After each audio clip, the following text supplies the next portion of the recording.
Welcome friends. आज हम विज्ञान की 8वीं वीडियो में मिल रहे हैं और चैप्टर सेकंड चल रहा है। और मैंने आपको इससे पहले बताया था मुख के बारे में। मैंने मुख के बारे में आपको ये बताया था कि हमारे मुख में जीभ होती है, दांत होते हैं, लार ग्रंथियाँ होती हैं, जिसमें से मैंने आपको जीभ के बारे में थोड़ा सा बताया था। मैं आज आपको इसके बारे में और थोड़ा डिटेल दे रहा हूँ। मुख में जीभ एवं दांत के अलावा लार ग्रंथियाँ भी पाई जाती हैं। जीभ यह मुख गुहा के फ्रेनुअल लिंगुअम से जुड़ी रहती हैं। आप इसको ध्यान रखें, 1 नंबर के प्रश्न में इसको पूछा जा सकता है। 1 नंबर का प्रश्न ये बनता है फ्रेनुलम लिंगुअल, ये प्रश्न बन सकता है 1 नंबर का। मुख गुहा से जो जीभ है वो इस मार्ग के द्वारा, इस भाग के द्वारा जुड़ी रहती है, आपको ध्यान रखना है। इसके बाद आते हैं दांत। दांत ऊपर में नीचे की जबड़ों में 16 होते हैं। 16 + 16 32 दांत हमारे पास पाए जाते हैं, जिनमें से जो दांत होते हैं वो 4 प्रकार के होते हैं।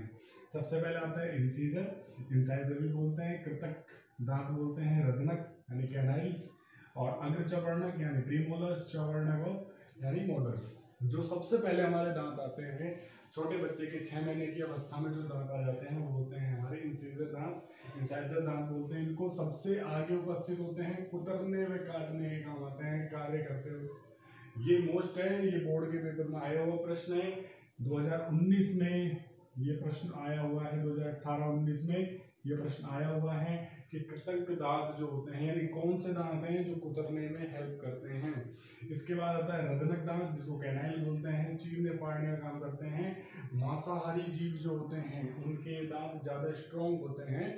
मांसाहारी जो जीव होते हैं उनके दांत कैसे होते हैं, ज़्यादा स्ट्रॉन्ग होते हैं। अग्रचवर्णक दांत जो इस टाइम पर 10वीं के सभी छात्रों के पास मौजूद है, उसे अपन क्या बोलते हैं, अग्रचवर्णक दांत इसे बोलते हैं।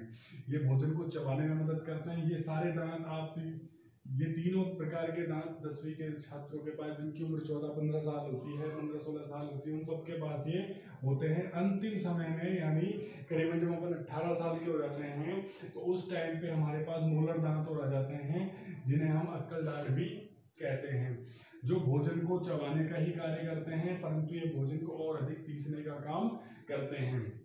यहाँ तक आपको बात समझ में आ चुकी होगी। दांतों की प्रतिदिन सफाई करनी चाहिए। हमारे दांतों के बीच में सूक्ष्म जीव उत्पन्न हो जाते हैं। रात्रि में भोजन करने के बाद हमें तुरंत दांत साफ करने चाहिए। जो दांत होते हैं वो मसूड़ों में यानी इनेमल में धसे हुए रहते हैं, जो हमारे शरीर का एक स्ट्रॉन्ग पार्ट है। लेकिन अगर हम भोजन के बाद दांत साफ नहीं करेंगे तो धीरे धीरे इनेमल जो होता है वो क्षतिग्रस्त हो जाता है। इसके बाद बात करते हैं लार ग्रंथियों की। लार ग्रंथियां 3 प्रकार की होती हैं, कर्णपूर्व, अधोजंब और अधोजिह्वा। नाम से पता चल रहा है, कर्णपूर्व यानी कान के पहले, इधर अपने कान होता है तो इससे पहले क्या पाया जाता है, कर्णपूर्व। अधोजंब यानी जीभ के जबड़े के नीचे। अधोजंब का मतलब क्या होता है, जबड़े के नीचे। देखो ये अधोजंब भी मैंने यहाँ लिखा हुआ है, डायग्राम आप जरूर बनाएं। अधोजिह्वा जीभ के नीचे जो पाए जाते हैं उसे अपन क्या कहते हैं, अधोजिह्वा कहते हैं। कर्णपूर्व, अधोजंब, अधोजिह्वा। आपको इसके बारे में मैं थोड़ा सा और बता देता हूँ। लार ग्रंथियों का क्या काम होता है, स्वादिष्ट भोजन देखकर हमारे मुंह में लार आता है। हमारे लार में एमाइलेज व टाइलिन, हमारी लार में एमाइलेज व टाइलिन एंजाइम पाए जाते हैं। मैंने आपको कल बोला था, मैं एंजाइम के बारे में धीरे धीरे बताता रहूंगा, आपको ध्यान रखना है। लार में कौन सा एंजाइम पाया जाता है, एमाइलेज और टाइलिन पाए जाते हैं, जो भोजन में उपस्थित मंड का पाचन करते हैं। किसका पाचन करते हैं, भोजन में उपस्थित मंड का पाचन करते हैं। ध्यान रखना है, इसे इंग्लिश में स्टार्च बोलते हैं। आपको इतना ध्यान रखना है, जो लार होती है वो एक श्लेष्मा का चिपचिपा पदार्थ होता है, जो हमारे मुंह में स्वादिष्ट भोजन को देखकर आती है। लार के द्वारा ही हम बोल पाते हैं, लार के द्वारा ही भोजन जो होता है उसको, यानी लार के द्वारा ही जो भोजन होता है वो एक लुगदी नुमा संरचना में बन जाता है और आगे नीचे यानी गले ग्रास नाल में, उसके बाद आमाशय में चला जाता है। अगर ये ना हो तो हमें बोलने में तकलीफ होगी, हमारे भोजन का ठीक ढंग से पाचन नहीं होगा, हमारे भोजन में से मंड या स्टार्च का पाचन नहीं हो पाएगा। मंड को इंग्लिश में क्या कहते हैं, स्टार्च कहते हैं। आपको इतना ध्यान रखना है।